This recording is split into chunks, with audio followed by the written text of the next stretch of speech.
2026-এর নির্বাচনের আগে এক ঝাঁক বিজেপি বিধায়ক নাকি যোগ দিতে চলেছে তৃণমূল কংগ্রেসে।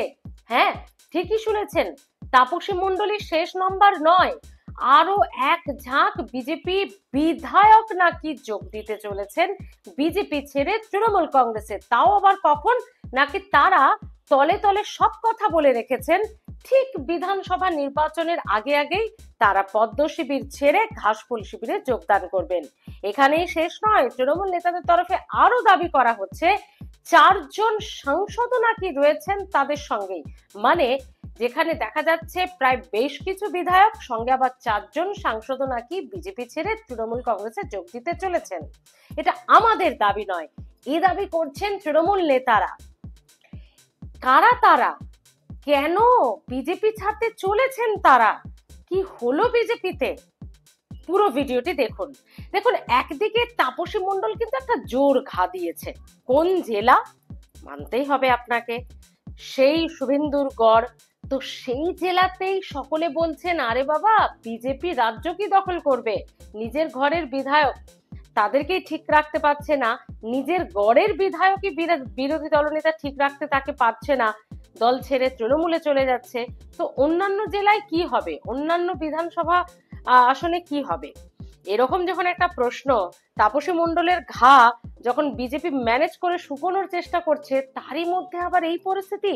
নাকি তাপসী মণ্ডলী শেষ কথা নয়, তারই পথ অনুসরণ করতে চলেছে এবার এক ঝাঁক বিজেপি বিধায়ক, সঙ্গে আবার 4জন সাংসদও। ভাবুন কাণ্ড। যখন বিজেপি একদম মরিয়া হয়ে উঠেছে 2026-এ নাকি তারা রাজ্য দখল করবেই, তৃণমূলকে হটিয়ে তারা এবার রাজ্য দখল করতে নাকি যে যে পন্থা নেওয়ার দরকার তারা সবটাই স্ট্র্যাটেজিক্যালি নিতে চলেছে বা নিচ্ছে, সেই জায়গায় দাঁড়িয়ে একের পর এক দলত্যাগের খবর। বেশ কিছুদিন আগে ফিরহাদ হাকিম দাবি করেছিলেন যে অভিষেক বন্দ্যোপাধ্যায়ের নাকি দ্বারস্থ হচ্ছেন অনেক বিজেপি নেতা, অনেক বিজেপি বিধায়ক সাংসদ। দাদা, আমাকে দলে নিয়ে নাও, বিজেপিতে থাকতে পারছি না। তাপসী মণ্ডলও দল ত্যাগ করে বললেন, বিভাজনের রাজনীতি বিজেপিতে থেকে মেনে নেওয়া যায় না, এ অন্যায় এ রাজ্যের মানুষের সঙ্গে করতে চায় না, সে কারণেই দল ত্যাগ। তাহলে এবার কি হতে চলেছে? কুণাল ঘোষই শুধু নয়, কুণাল ঘোষ যেমন দাবি করেছেন যে 4জন বিধায়ক শুধু নয়, 4জন সাংসদ নাকি পা বাড়িয়ে রয়েছেন তৃণমূল কংগ্রেসে যাবেন বলে। এবং তাকে আরো খানিকটা সংযোজন করলেন রবীন্দ্রনাথ ঘোষ, তৃণমূল নেতা। তিনিও বলছেন আরো প্রায় 1 ডজন বিধায়ক নাকি জাস্ট এই বিধানসভা নির্বাচনের আগেই তৃণমূল কংগ্রেসে যোগ দিতে চলেছেন বিজেপি ছেড়ে। বুঝুন কাণ্ডটা এবার। আগে তো শুধু কুণাল ঘোষ বলছিলেন, এবার আবার রবীন্দ্রনাথ ঘোষ। আমরা জানি না এই বক্তব্যের গভীরতা বা সত্যতা কতটা রয়েছে, এটা আমাদের বক্তব্য নয়, কিন্তু বিজেপির অন্দরে এটা নিয়ে জোর চর্চা শুরু হয়েছে যে কেন হঠাৎ এরকম বলছে, এর কি আদৌ সত্যতা রয়েছে? তারা নাকি বলছেন যে 10-12 জন 15 জনের কথাই সাংসদ বিধায়ক মিলিয়ে বলা হচ্ছে, তাদের বিরুদ্ধে নাকি দল ক্ষুব্ধ এবং দলে নাকি তারা টিকে থাকতে পারছেন না, সে কারণেই তারা তলে তলে যোগ দিচ্ছেন, এমনটা মনে করা হচ্ছে।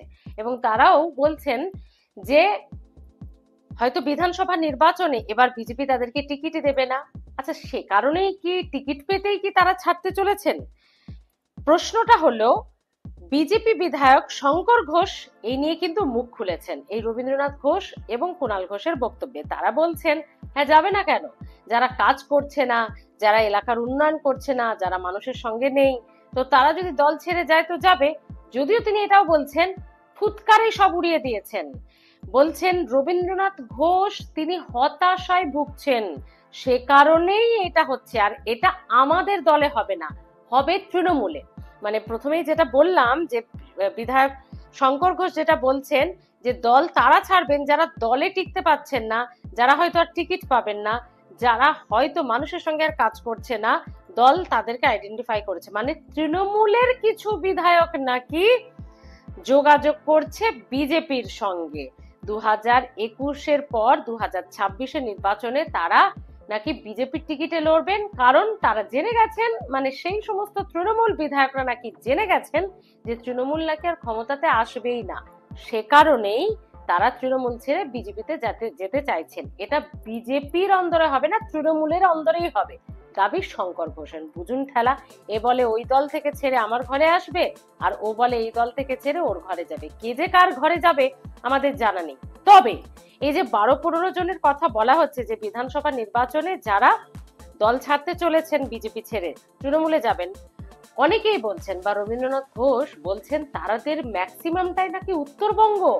আরে উত্তরবঙ্গ তো বিজেপির শক্ত ঘাঁটি, দক্ষিণবঙ্গে তো বিজেপির এই যে কাঁথি তমলুক, এই শিশির অধিকারী, দিব্যেন্দু অধিকারী, শুভেন্দু অধিকারী এছাড়া আর তাপসী মণ্ডল, মানে দক্ষিণবঙ্গে তো অক্সিজেন ছিল এই গড়টাই। তো এই গড়েই তো তাপসী মণ্ডল ভাঙন ধরিয়ে দিল একবারে তৃণমূলে গিয়ে। সে জায়গায় দাঁড়িয়ে তার পথ ধরে আর কেউ যাবে কিনা আমাদের জানা নেই, তবে উত্তরবঙ্গে নাকি তার এই পথ অনেকেই অনুসরণ করতে চলেছেন। তো বিজেপির তো মেন পয়েন্টই হচ্ছে উত্তরবঙ্গ, সেখানেই যদি তৃণমূল এইভাবে ভাঙন ধরিয়ে দিতে পারে তাহলে তো ভীতি নড়বড়ে হয়ে যেতে পারে। না, ওই যে বললাম শঙ্কর ঘোষ ফুৎকারে এটা উড়িয়ে দিয়েছেন, বলছেন না এমনটা নয়, এটা আমাদের এখানে হচ্ছে না, দল ছাড়বে তৃণমূলের লোকজন। এবং রবীন্দ্রনাথ ঘোষ আরো একটা কথা বলেছেন, তিনি উত্তরবঙ্গের কথা তো বলেইছেন, তিনি কোচবিহারটা বারবার বলেছেন। আমরা জানি না কোচবিহারের সঙ্গে কি হতে চলেছে, এটা আমাদের দাবি নয়, এটা উত্তরবঙ্গের একেবারে তৃণমূল নেতা, তাবড় নেতা রবীন্দ্রনাথ ঘোষের বক্তব্য।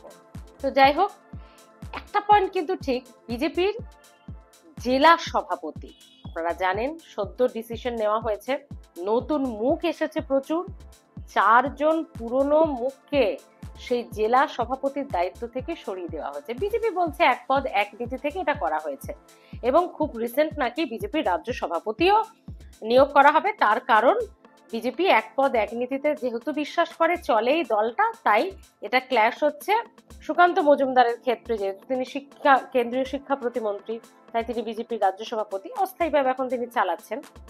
ভেরি রিসেন্ট, সম্ভবত সেটা একটা চর্চা চলছে কে হবে, দিলীপ ঘোষকে অনেকে চাইছেন। কিন্তু প্রশ্ন হলো, এই যে নতুন মানে সংগঠনে থাকা মানুষগুলোকে তুলে এনে জেলা সভাপতি করা বিজেপি, এটাকে কি অনেকে ভালোভাবে নিতে পারছেন না?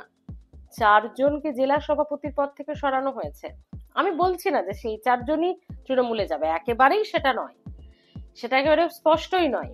কিন্তু কোথাও একটা গিয়ে এই যে নতুন মুখদের আনা, নতুনদের সুযোগ দেওয়া, এটাকে কি বিজেপির অন্দরে অনেকে মেনে নিতে পারছেন না, যারা পুরনো মানে যারা আসনে আছেন?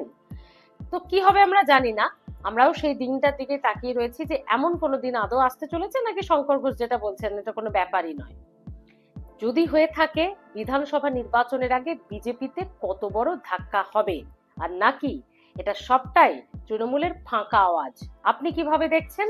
বিশ্লেষণ করলাম আমার মতো করে, যতটা যুক্তি, যতটা তর্ক সাজিয়ে দেওয়া যায় বিভিন্ন মাধ্যম থেকে। আপনারা কিভাবে দেখছেন অবশ্যই জানাতে ভুলবেন না। আপনাদের কমেন্টের আশায় থাকলাম। ভালো থাকবেন।